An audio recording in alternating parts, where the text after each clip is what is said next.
लोकांच्याच मतांनी सत्तेच्या खुर्चीवर विराजमान अनेक नेते असतीलही, पण लोकांच्या प्रेमानं त्यांच्या हृदयावर अधिराज्य करणारा वाघ मात्र एकच, आप्पासाहेब ओंकार नारायण वाघ.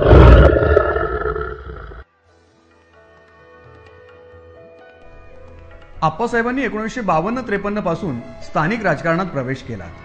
मूळची समाजवादी विचारसरणी आणि जनसेवेचा ध्यास असल्यामुळेच अवघ्या 24 वर्ष आणि 6 महिन्यांचे असताना विधानसभेची निवडणूक जिंकण्याचा भीमपराक्रम आप्पांनी केला. पण वयाच्या अटीमुळे ते अपात्र घोषित झाले. पण हार मानतील ते आप्पा कसले? पुन्हा 1958 मध्ये ते निवडून आले. मग सुरू झाली संघर्ष यात्रा. शेतकरी मोर्चा, सत्याग्रह, आंदोलन आणि संघर्ष. फक्त जनकल्याणासाठी, सामान्यांसाठी आणि मतदारसंघाच्या विकासासाठी. एक क्षणही विश्रांती न घेता या लोकनेत्यानं आपलं निम्म्यापेक्षा जास्त आयुष्य जनतेसाठी खर्च केलं. तहानलेला पाचोरा तालुका तृप्त करण्याचं पहिलं काम आप्पांनी हाती घेतलं. आप्पांच्या भगीरथ प्रयत्नांना यश आलं. अंबाडी, खडकी, कोल्हे, म्हसाळा या ठिकाणी धरणं, तर तितूर, जामदार, राजुरी अशा अनेक ठिकाणी कालवे निर्माण झाले. गिरणा, हिवरा, अग्नावती, होळ, बहुळा हे प्रकल्प म्हणजे आप्पांच्या आणि कैलासवासी बापूसाहेब के.एम. पाटलांच्या प्रयत्नांचं फलित. चारी रुंदीकरण, वीज, रस्ते, शहर आणि तालुका विकासाचा आप्पांना ध्यासच लागला. रेल्वे उड्डाणपूल आणि शहर विकास, नगर रचना, व्यापारी संकुले, वस्ती सुधार अशा अनेक पायाभूत सुविधांना प्राधान्य देत आप्पांनी शहर आणि पाचोरा तालुक्याचा निस्वार्थ विकास साधला. त्यासाठी कधी बस रोको, मोर्चा आणि आंदोलन हेच शस्त्र आप्पांनी वापरले, पण तेही शांततेच्या मार्गाने, फक्त जनकल्याणासाठी.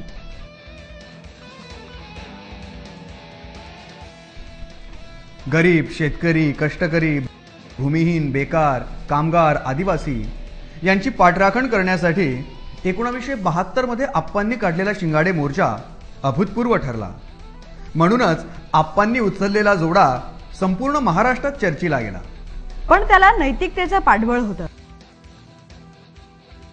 महाराष्ट्र विधानसभेत खानदेशचा ढाण्या वाघ गरजायचा तो पाचोरा तालुक्यातील आणि परिसरातील विकासासाठी.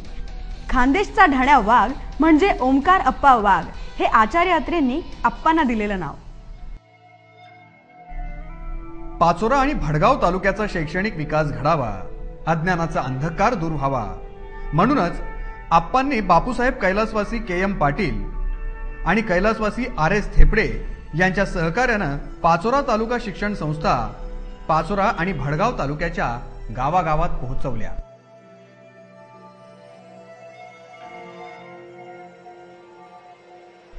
आप्पांनी कधीच सामान्यांशी जोडलेली नाळ तुटू दिली नाही. आप्पा सामान्यांसाठी रस्त्यावर आले, म्हणूनच ते सामान्यांचे असामान्य नेते ठरले.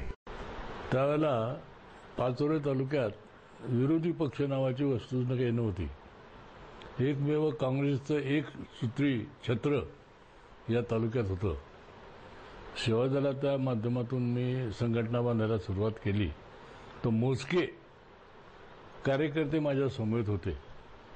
त्या काळात अगदी अशिक्षितपासून तर सुशिक्षितांपर्यंत लोकांचा पाठिंबा मला मिळत राहिला.